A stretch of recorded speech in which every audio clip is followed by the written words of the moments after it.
So அந்த PR யார் வச்சுருக்காங்க அப்படின்னு சொல்லிட்டு மார்னிங்கில் ஒரு டாஸ்க் நடந்துச்சு. அதை பற்றி அதில் ஃபஸ்ட்டு பார்ட் நான் ஆல்ரெடி ஒரு வீடியோ போட்டிருக்கேன். முதல் ஒரு 4-5 கண்டஸ்டன்ஸ் பேசினது. அதுக்கப்புறமா திவ்யா வராங்க. திவ்யா வந்துட்டு என்ன சொல்கிறாங்கன்னா, நான் ஒரு ஆக்ட்ரஸ், எனக்கு ஒரு ஃபேன் பேஜ் இருக்கும், எல்லாருக்குமே ஒரு பிஆர் இருக்கும். அந்த ஃபேன் பேஜை ஒருத்தவங்க ஹேண்டில் பண்ணுவாங்க. என்னோடய ஃபேன் பேஜை நான் தான் ஹேண்டில் பண்ணுறேன். அப்படி வச்சுருக்கிறதுமே ஒரு தப்பு கிடையாது. பட் இந்த மாதிரி பர்சனலாக கட் பண்ணி போட்டு ப்ரமோஷன்ஸ் பண்ணுறதுக்கு அப்படின்னு கேட்டிங்கன்னா நான் யாரெல்லாம் சொல்லுவேன் அப்படின்னா, சபரிக்கு இருக்கலாம், அப்புறம் கமர்தனுக்கு இருக்கா இல்லையான்னு கூட எனக்கு தெரியாது அப்படின்னு சொல்லிட்டு சொல்கிறாரு. அப்போ வந்து பிக் பாஸ் அங்கேருந்து இன்டர்ஃபியர் பண்ணிட்டு சொல்கிறாங்க, அப்படி இருக்கா இல்லையான்னு தெரியல, அப்படிலாம் சொல்லக்கூடாது, டெஃபினட்டாக சொல்லணும் அப்படின்னு சொல்லிட்டு சொல்கிறாங்க. உடனே வந்துட்டு திவ்யா சொல்கிறாங்க, ஆமாம் கமர்தனுக்கு இருக்குது அப்படின்னு சொல்லிட்டு.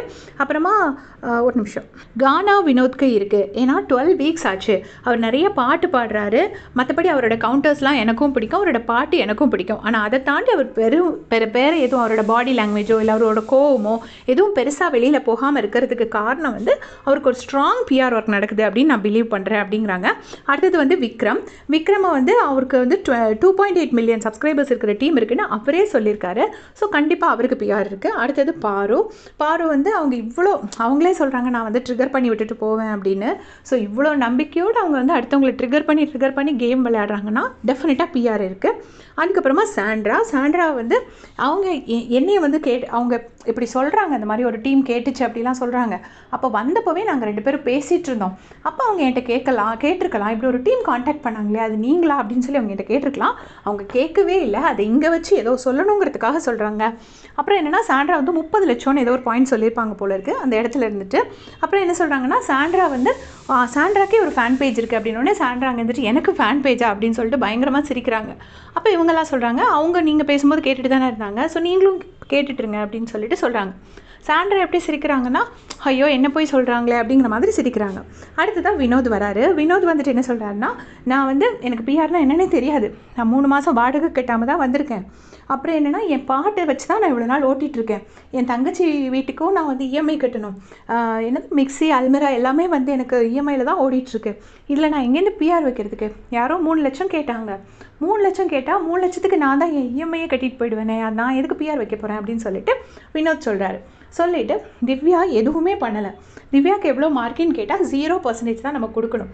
எதுவுமே பண்ண மாட்டாங்க. இப்போ சுபிக்ஷானா பீட் பாக்ஸிங் பண்ணுறாங்க, சாண்ட்ரானா ஏதோ ஒன்று பண்ணுறாங்க, எல்லோரும் ஏதோ ஒரு ஒர்க் பண்ணுறாங்க.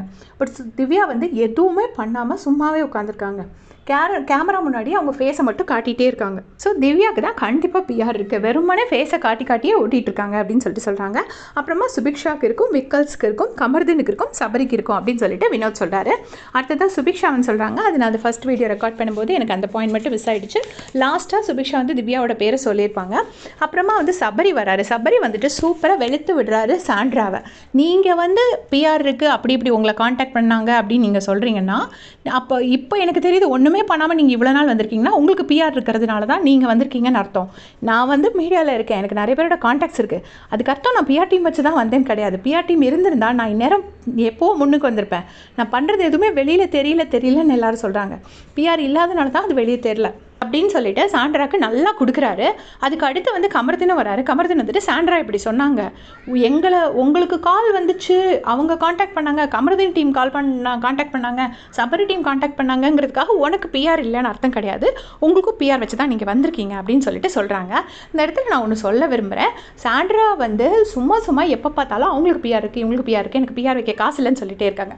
ஒரு பர்டிகுலர், எனக்கு அது என்ன வார்த்தை யூஸ் பண்ணுறதுன்னு தெரியல, இதில் உள்ள ஐடி எல்லாத்துக்கும் சிமிலர் நேம்ஸ் புரிஞ்சுக்க ட்ரை பண்ணுங்கள். எல்லாமே ஒரே மாடல் பேர். அதுலேருந்து அது இந்த மாதிரி ஒரு ஏஜென்சி அப்படிங்கிறத நான் கண்டுபிடிச்சிட்டேன். நான் ஏன் அதை சொல்லாமல் இருக்கேன்னா, அதில் உண்மையான சிஸ்டர்ஸ் இருக்காங்க, அவங்க எனக்காக என் மேலே உண்மையிலே அன்பாக என் வீடியோஸ் பார்க்குறவங்க இருக்காங்க. அவங்க வந்து அஃபெண்ட் ஆகிடக்கூடாது, இந்த போலி ஐடிஸ்னால அவங்க அஃபெண்ட் ஆகிடக்கூடாதுங்கிறதுனால தான் நான் அந்த ஒரு சாம்பிள் பேர் சொன்னால் அவங்களால கண்டுபிடிக்க முடியும். அதனால தான் நான் அதை சொல்லாமல் இருக்கேன். இதை வச்சு எப்படி உடனே அவங்க அந்த ஐடியிலேருந்து வரக்கூடிய கமெண்ட் எல்லாமே பார்த்திங்கன்னா போய் சாவு இப்படியே தான் வரும். இவங்க வந்து மற்றவங்களை சொல்கிறதுனால நான் அந்த இடத்துல சொல்கிறேன். வேறு எந்த கண்டஸ்டன்ட் பற்றியும் நான் சொல்லலை. இதை பற்றி உங்களுடைய கமெண்ட்ஸ் சொல்லுங்கள். தேங்க்ஸ் ஃபார் வாட்சிங்.